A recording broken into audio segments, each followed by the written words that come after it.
The struggle for independence in the period from 1919 to 21 was more than just military. From the beginning, it was also political. In the arena of local government, 1920 was the pivotal year because it saw elections take place that resulted in Sinn Féin winning control of most of the local authorities in Ireland. The other momentous aspect of those elections was the introduction of proportional representation on a national basis. What kind of local government system did Ireland have a century ago? Well, looking at the list of local authorities in County Longford, the system appears to have been complicated. Most of those bodies were created under the Local Government Ireland Act of 1898, which had radically reformed local government and made it more democratic than ever before. While there were several bodies, there was a large degree of cohesion. Rural district councils proposed works such as roadworks to the county council to fund because the county council had power to set and collect rates and the rural district councils had not. The chairmen of rural district councils automatically served as members of the county council. In addition, rural district councillors automatically served as members of boards of poor law guardians, which meant that the only elections for guardians were in urban areas. Urban district councils had the power to raise their own rates and so were, in principle, financially independent. After the 1916 Rising, Sinn Féin grew as a radical alternative to the Irish Parliamentary Party or Home Rule Party, and many councillors declared for it. However, the Irish Party and other long-established interests remained entrenched in the local authorities of the country. On the 2nd of April 1919, only weeks after its first meeting, Dáil Éireann appointed a full cabinet, including a Minister for Local Government, in the person of William T. Cosgrave. Understandably, the new ministers had very great difficulties, given the clandestine nature of their work and that of the Dáil itself. Cosgrave's department was hamstrung by the fact that Sinn Féin did not control any major local body. Electoral success at local level would greatly enhance the Sinn Féin position overall, and so the 1920 elections were highly anticipated. They were the first local elections to be held since 1914. The British had postponed the elections due in 1917 because of the growth of radicalism, and that postponement was extended. The elections to urban authorities were held in January 1920, and to county councils, rural district councils, and boards of poor law guardians in late May and early June. The elections were held using a new system, proportional representation by the single transferable vote, or as we know it commonly, PR. This system was first used in a local election in these islands in Sligo Borough in January of 1919, due to specific local circumstances there. Its success in Sligo smoothed the way for the British Parliament to enshrine PR in law in the Local Government Ireland Act passed later in 1919. While the British intended that the new method of voting would reduce Sinn Féin's support, the party actually favoured its introduction, as did moderate nationalists and Southern Unionists. In preparation for the January elections, there was a public information campaign that involved the Proportional Representation Society of Ireland, the political parties and the press. Election day was the 15th of January, and generally voting took place without incident. Sinn Féin ran just over 700 candidates, with 1,816 seats to be filled. The party took 27% of the poll, very slightly more than the Unionists, with the Labour Party on 18% and Nationalists on 14%.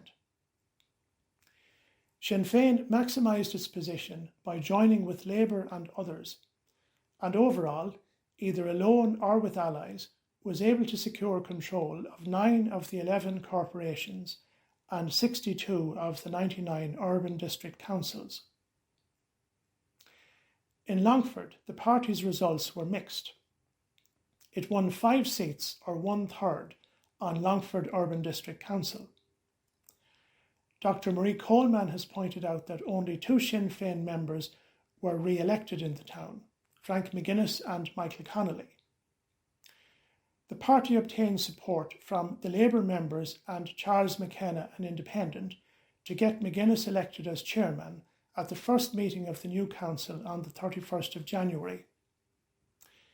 McGuinness was a single vote ahead of local solicitor C.J.P. Farrell, brother of the former Home Rule MP J.P. Farrell.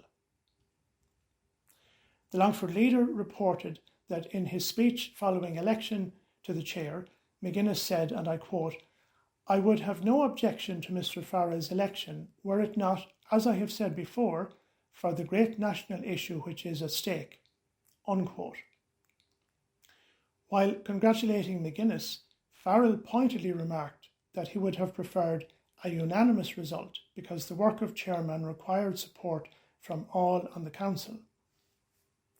Clearly, the UDC was divided into 2 blocks at that point, with the Home Rule cohort in the opposition to Sinn Féin. Of course, McGuinness was a former Home Ruler and had previously served as chairman of the council from 1909 to 1912, when the political landscape was very different. Sinn Féin would lose control of the council at the end of 1920, as will be explained further on. In Granard, the position was somewhat better for Sinn Féin, with it taking 4 of the 9 seats on the UDC. Again, 2 sitting Sinn Féin councillors were returned, and the others were first-time victors. The party and Labour combined to form a majority and have Thomas Doherty of Sinn Féin elected as chairman. It is interesting that Labour was a significant presence on both councils, and, as in so many other places, prepared to ally with Sinn Féin. Also notable is the election of 2 war veterans in Longford, Christopher Dan and Michael Early. There were many ex-servicemen in the town, and they were becoming more organised at that time. The elections to county councils and rural district councils and for urban members of boards of guardians took place in late May and early June. By then, the War of Independence had escalated. The position of the Royal Irish Constabulary had generally weakened, with many rural barracks having been vacated and destroyed. Members of the IRA were prominent in electioneering, and some guarded polling stations, which drew inevitable accusations of intimidation from unionists. In the run-up to polling, there was another public information campaign on the use of PR. Apart from its separatist platform, Sinn Féin campaigned on issues that were sure to get support, including more public housing, better healthcare and better education.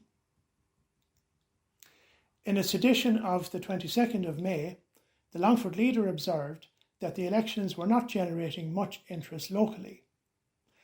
It questioned the use of proportional representation in rural areas, and even ventured the opinion that once the elections were over, all candidates would agree that the new system was not suitable. The elections in Longford were on the 2nd of June, and most of the 20 sitting county councillors were returned unopposed for Sinn Féin. Dr. Marie Coleman has referred to the fact that trade union candidates ran in the Ballinallee area, despite attempts by Sinn Féin to have them withdraw. However, the party easily won in that area. When the first post-election meeting of the council was held on the 19th of June, there were 2 co-options agreed: Sean McKeown, a major figure in the Longford IRA, and Frank McGuinness, who was already chairman of Longford UDC, as we have seen. McGuinness was immediately elected to the chair of the council. In proposing him, James J. Killane referred to McGuinness's involvement in the 1916 Rising and said that, I quote, "This would not be a truly national council if we had not a McGuinness as our chairman," unquote, words that were greeted by cheers in the chamber. Nationally, Sinn Féin scored an impressive victory in the summer elections. It took outright control of 27 of the 33 county councils, and in the cases of Fermanagh and Tyrone, it joined with nationalists to form majorities. That left just 4 county councils with unionists in charge. Of the 206 rural district councils, Sinn Féin won 172, including the 3 in Longford: Ballymahon, Granard and Longford. By extension, it also took control of the boards of guardians of Longford, Ballymahon and Granard Poor Law Unions.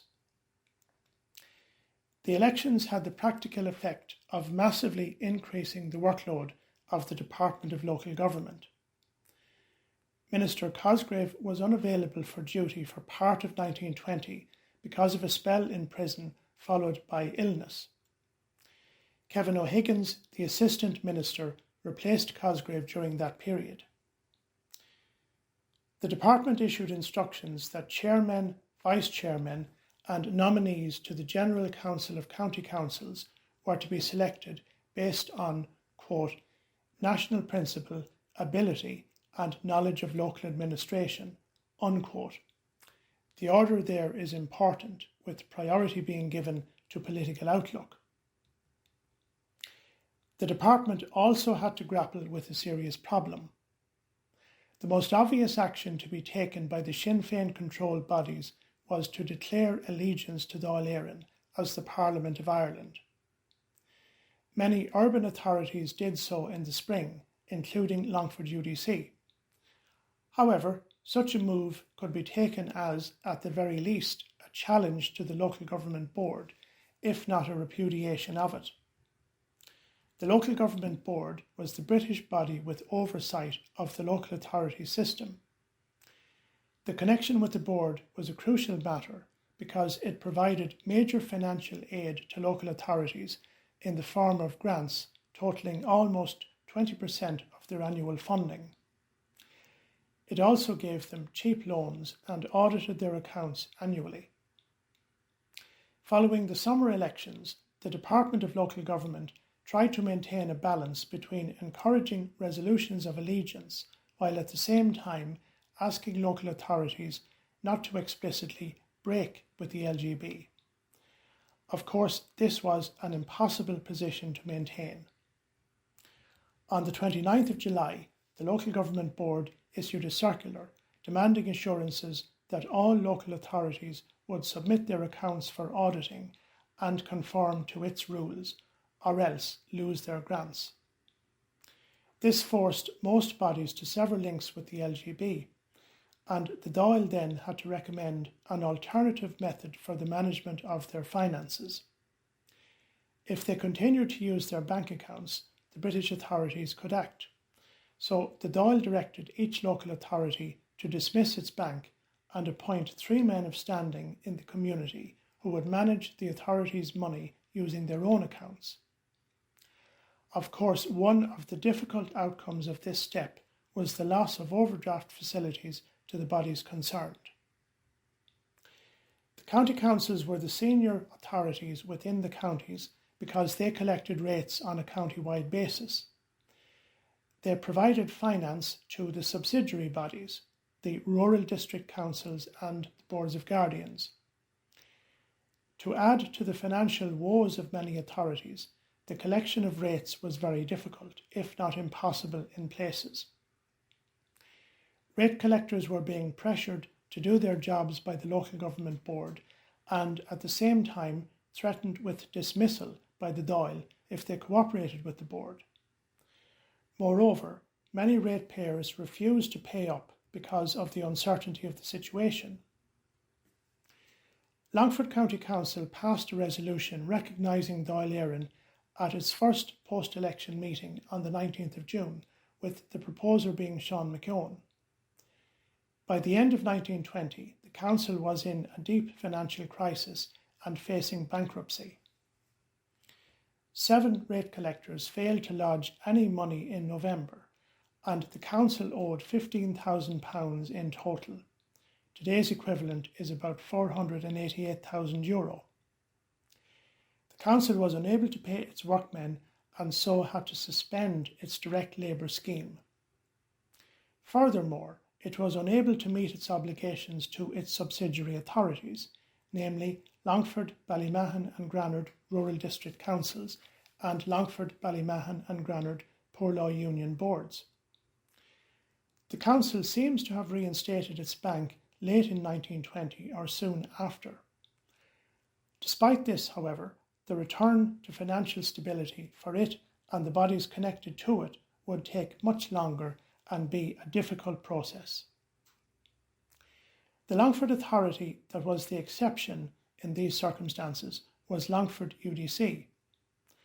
As described already, Sinn Féin held control of it by a single vote.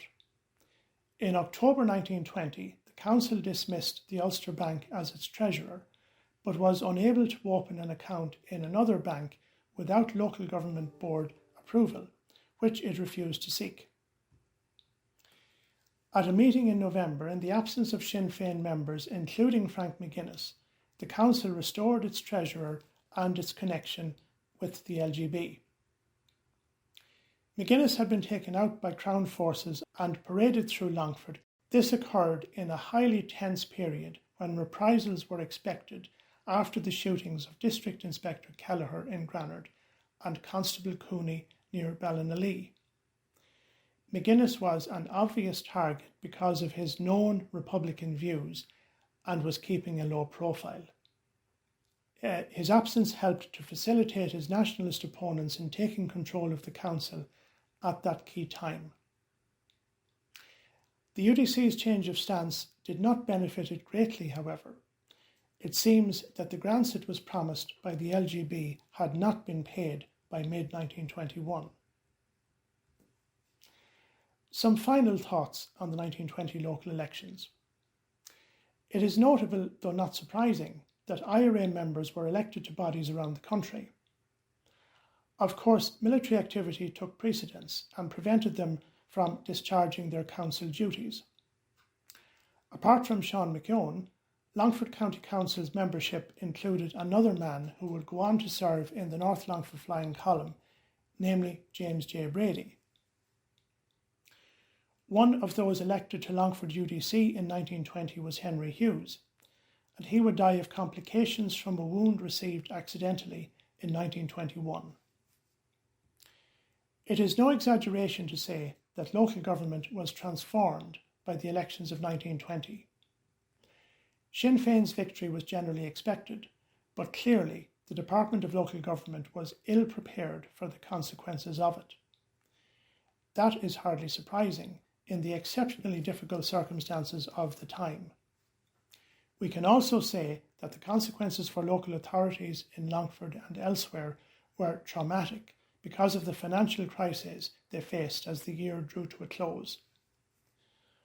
Of course, a major legacy of the elections is the use of PR, which was adopted by the Irish Free State and has ever since been a basic element of our political system.